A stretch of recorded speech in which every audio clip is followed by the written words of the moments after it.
The Battle of the Cedars was a series of military confrontations early in the American Revolutionary War during the Continental Army's invasion of Quebec that had begun in September 1775. The skirmishes, which involved limited combat, occurred in May 1776 at and around the Cedars, 45 kilometers west of Montreal, Quebec. Continental Army units were opposed by a small number of British troops leading a larger force of Indians and militia. Brigadier General Benedict Arnold, commanding the American military garrison at Montreal, had placed a detachment of his troops at the Cedars in April 1776. After receiving rumors of British and Indian military preparations to the west of Montreal, the garrison surrendered on May 19 after a confrontation with a combined force of British and Indian troops led by Captain George Forster. American reinforcements on their way to the Cedars were also captured after a brief skirmish on May 20.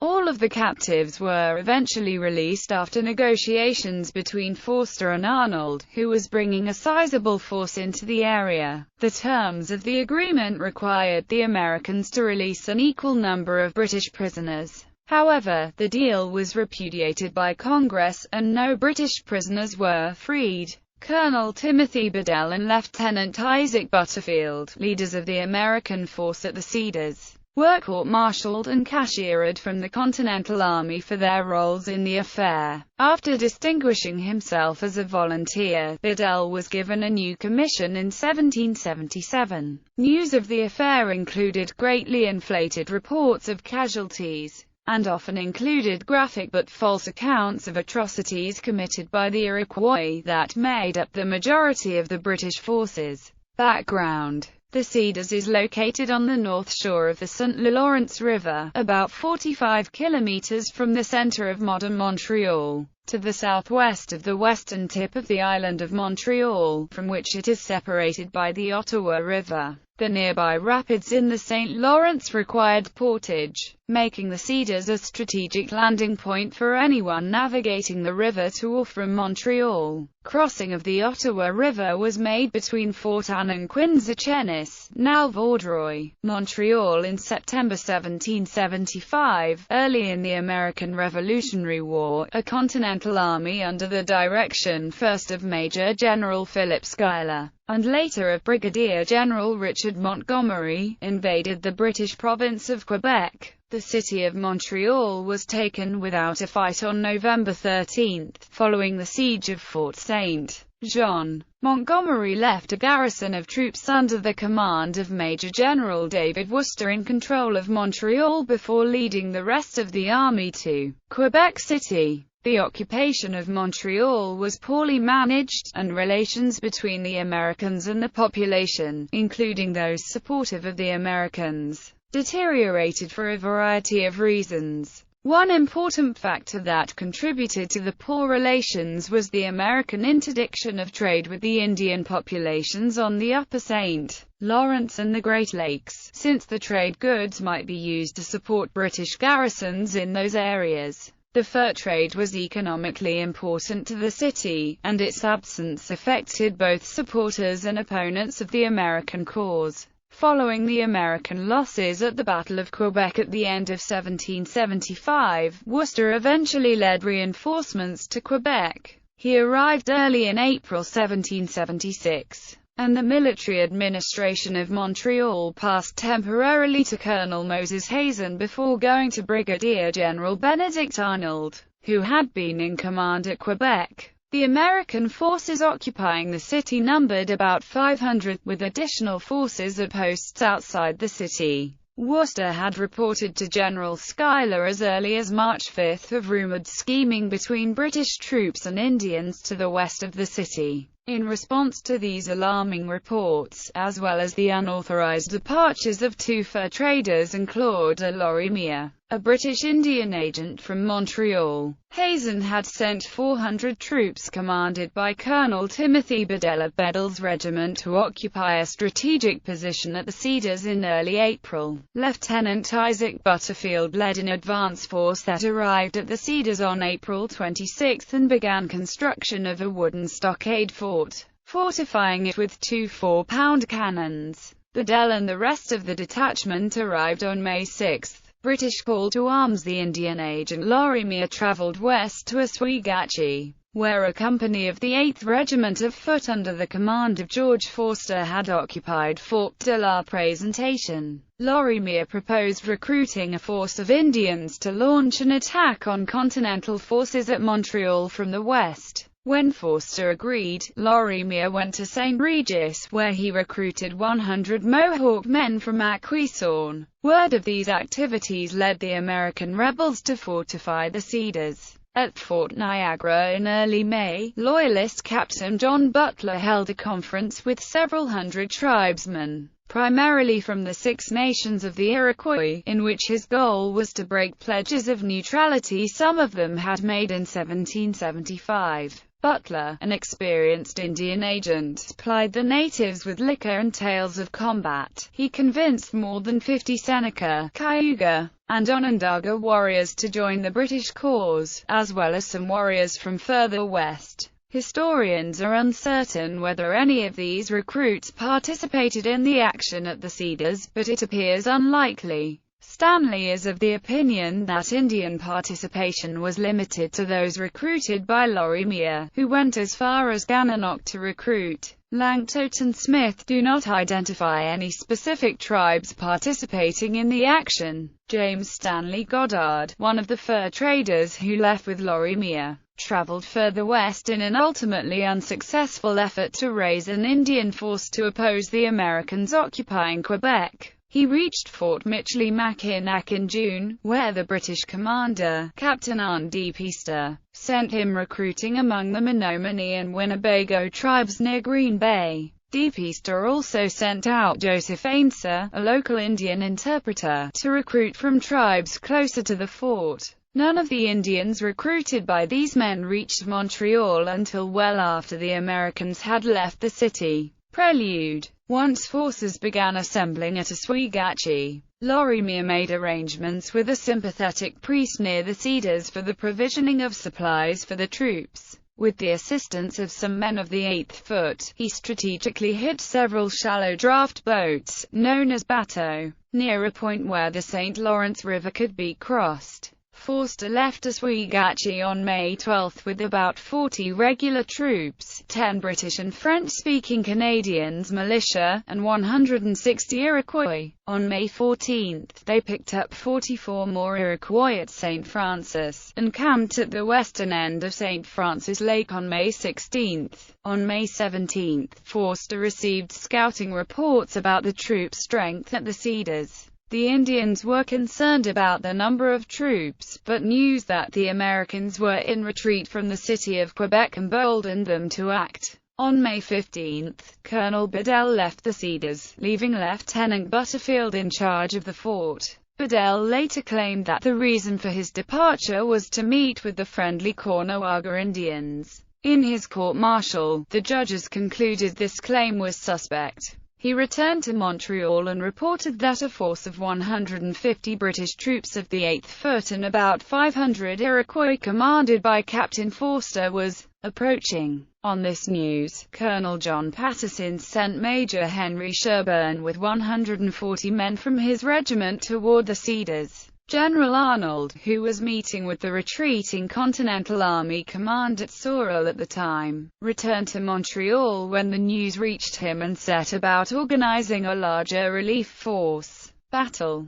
The Cedars Forster's force landed near the American-occupied fort on May 18, and sent in a demand for surrender. Butterfield countered with a request to withdraw under arms, which Forster refused. The parties exchanged fire. During the course of the exchange, Forster received word that Sherburne had crossed the Ottawa River from the island of Montreal to Quinzachenis, but, believing the Cedars to have fallen already, had retreated back across the river. This news caused the besiegers to redouble their efforts the next day. Additional help arrived for the British in the form of about 40 Canadians under Jean-Baptiste Tested de Montigny. Forster sent him to harass Sherburne. Word then came to Forster that Sherburne had resumed his advance. Butterfield, unaware of this, surrendered the fort. The terms of capitulation included a guarantee of the personal safety of the captured men. The Iroquois plundered the fort's stores, and denied some of the captives small pouches of sometimes valuable personal items. Quinzachenis Sherburne reached Fort Anne, across the Ottawa River from Quinzachenis, on May 17. A scout he sent across the river the next day was captured by Lorimier. The scout was allowed to notify Sherburne of his capture. In his message he included a claim that 500 Indians had surrounded the fort of the Cedars. Consequently, Sherburne decided to delay crossing the river, and sent word back to Montreal requesting further assistance. Sherburne decided to advance on May 20. Some of his men were apparently suffering from the aftereffects of smallpox, so these were left behind. Sherburne landed about 100 of his men at Quinzachenis, about 16 kilometers from the Cedars. When word of this crossing reached Forster, he ordered Lorimier to take 100 Indians and stop Sherburne. Lorimier was at first only able to immediately raise 40 warriors, but was joined on the way by another 40. Sherburne, not realizing that Butterfield had already surrendered, marched his troops right at Lorimier's advancing force. They fought for about 40 minutes before Sherburne, believing he was being attacked by a much larger force, surrendered. The Iroquois claimed these captives as war spoils, since they were not part of the fort's garrison, and prepared to kill some of them in retaliation for their own losses. Only the intervention of Forster, who paid a ransom, prevented this. It did not prevent the Iroquois from stripping the prisoners of all but the clothes on their backs. Arnold's relief following his successes, Forster moved his forces, including all of the prisoners, down to Quinzachenis, where more loyalist militia had assembled. Leaving some of the prisoners there, he advanced on May 23 to Fort Senville, a fortified works located on the southwest tip of Montreal Island that was owned by Montagny.